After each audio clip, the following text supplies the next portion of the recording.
Oui, j'ai aussi constaté qu'il y avait une grande place pour la production orale par rapport à la production écrite au CP1. Donc c'est dans cet objectif justement de s'axer sur le langage.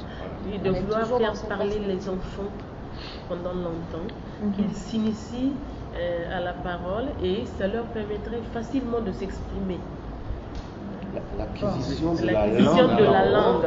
Parce que ça va faciliter la communication, la maîtrise de la langue. D'abord, franchement, effectivement, le constat est tout à fait réel. On insiste beaucoup sur l'oral au niveau des spécificités. L'acquisition d'abord, parce que c'est une espèce de socialisation. Il faut que tout le monde acquiert d'abord cet outil de communication pour que le reste se fasse un peu plus librement. Bon, mais actuellement aussi, dans la grippe, actuellement, nous avons tendance avec toujours au dessin d'Afrique. Mais cela, vous le verrez mieux avec les guides pédagogiques. Oui. Au CP. Guide pédagogique au CP1. D'une part, CP2. D'autre part, où on insiste un peu sur l'écrit. Non seulement l'oralité, mais aussi l'écrit. Et qu'il y ait une existence de la grammaire depuis le CP1. Pour qu'il n'y ait pas faille au niveau du CE, c'est-à-dire au niveau du cycle du début ou alors de la fin du cycle d'éveil. Parce qu'avec cette façon de faire, on a constaté des écarts. Quand on arrive au CE1, l'apprenant se trouve en face beaucoup de problèmes. Parce qu'au départ, il n'avait que le langage, le français, ou la lecture, l'écriture et le calcul. Mais quand il arrive au CE1, tout lui paraît nouveau. Il y a la grammaire, non seulement nouveau, mais il y a un tas d'autres disciplines qui s'ajoutent. Alors le bonhomme est perdu. Et avec la nouvelle façon de faire, donc à partir du guide pédagogique, tout est explicité. Donc depuis le CP1, il devra avoir la grammaire, la conjugaison, l'élocution, mais d'une manière un peu simpliste. Donc ça s'observe au niveau du guide pédagogique. Et nous nous battons pour ça, de façon que les gens appliquent cette norme. D'accord.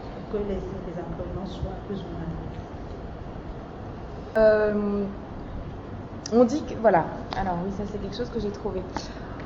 On dit que l'administration et plus globalement le système éducatif veut s'éloigner d'un apprentissage et d'un enseignement d'un français pur.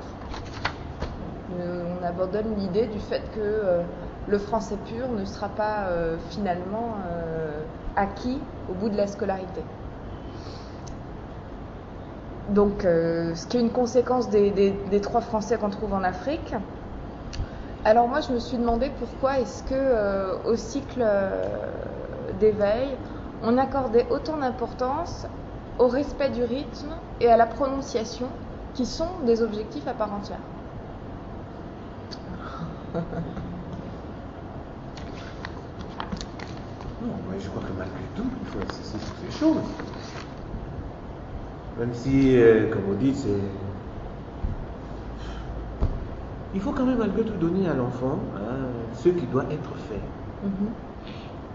Peu importe le reste, mais qu'il acquiert au moins le véritable fonctionnement, comment ça fonctionne de manière réelle.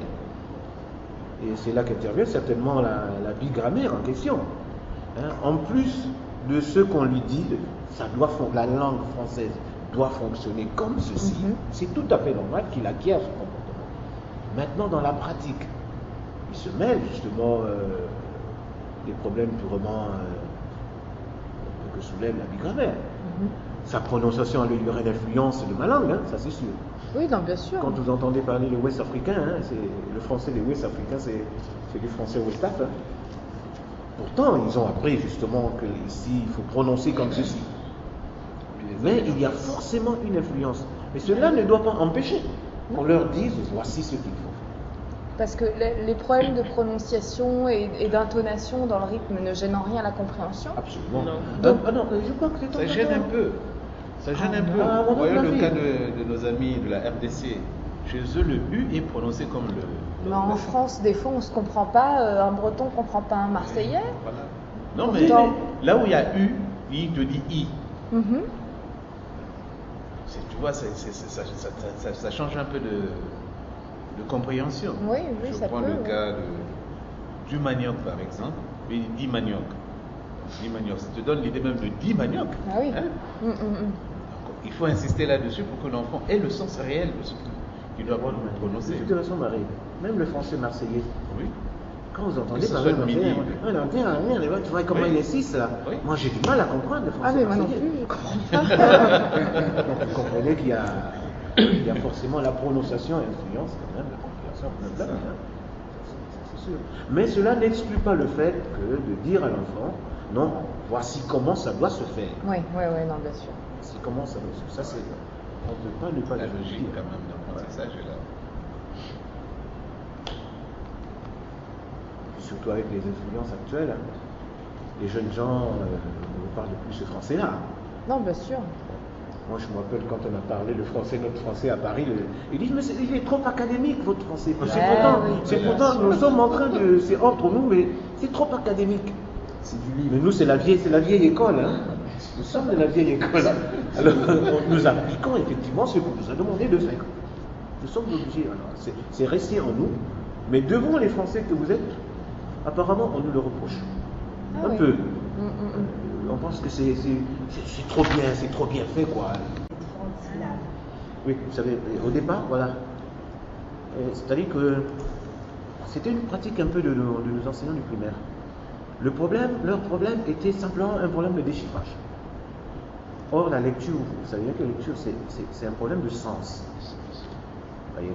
Alors, il n'était pas rare, puisque chez nous, ça se place au tableau, d'arriver dans une salle, vous voyez un mot comme mita. Je dis comme ça. Bon, le problème de l'enseignant, c'est le déchiffrage de mi d'un côté et de ta de l'autre. Au fond, ça n'a pas de sens. Ça ne veut rien dire exactement. Alors, nous demandons aujourd'hui à nos enseignants, non, oui, en plus le déchiffrage, il faut donner un sens à ça. Donc, c'est pas on donne des mots du genre tomate, par exemple, il y a le to, le ma, le te, mais au bout de tout, il y a un sens au mot que l'enfant lit. C'est un peu, voilà, cette espèce de combinaison. Oui, j'étais étonnée aussi de trouver au niveau du CE1, dans la grammaire, les structures de phrases groupe nominal sujet, groupe verbal, alors qu'au CP, ils sont censés construire des phrases. Il y a des exercices dans le manuel du type remets les mots dans l'ordre. Donc il faut construire une phrase. Et donc on demande de construire une phrase alors qu'ils ne savent pas, avant le CE1, comment se construit une phrase. Donc je me suis posé la question. C'est ce que je vous ai expliqué tout à l'heure. D'accord. La nouvelle vision. D'accord. Avec le guide de pédagogie. Ouais.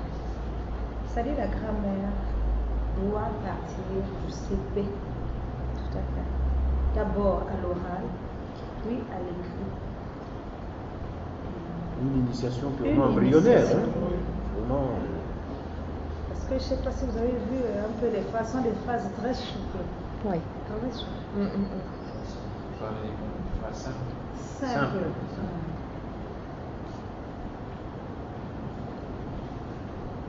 L'avantage chez nous, c'est que les enfants aussi parlent le français depuis la maison.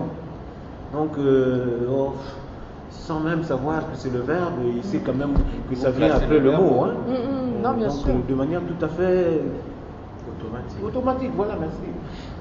C'est qu'après le nom vient un autre mot, même si on ne sait pas que c'est le verbe, mais on le place là. On doit le placer là. C'est un problème d'habitude. Maniement de la langue. Vous allez nous noyer nos langues, hein, Marie. Ça, c'est sûr. Dans un siècle, nous sommes foutus. Mais justement, il ne faut pas. C'est pour ça qu'il faut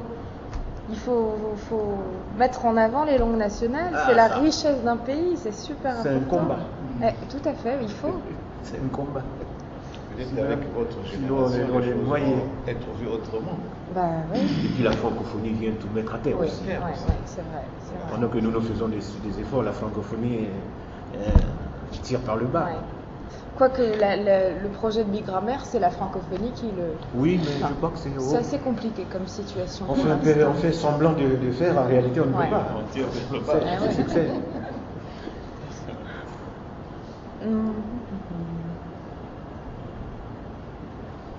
Vos questions peuvent nous aider à amender nos documents. Il y a des faiblesses certainement. Nous sentons aujourd'hui qu'il y a des choses sur lesquelles il faudrait déjà qu'on s'accorde. Même nous au niveau de l'institution. On s'accorde et généralement on regarde ces documents depuis des années. On ne met jamais le doigt dessus. Oui, non, c'est normal. Oui, mais on veut voir. Bon. Si les questions, ne fût-ce que les questions que vous nous avez posées, peuvent nous revenir, ça nous permettra aussi de réfléchir sur notre production. Ouais.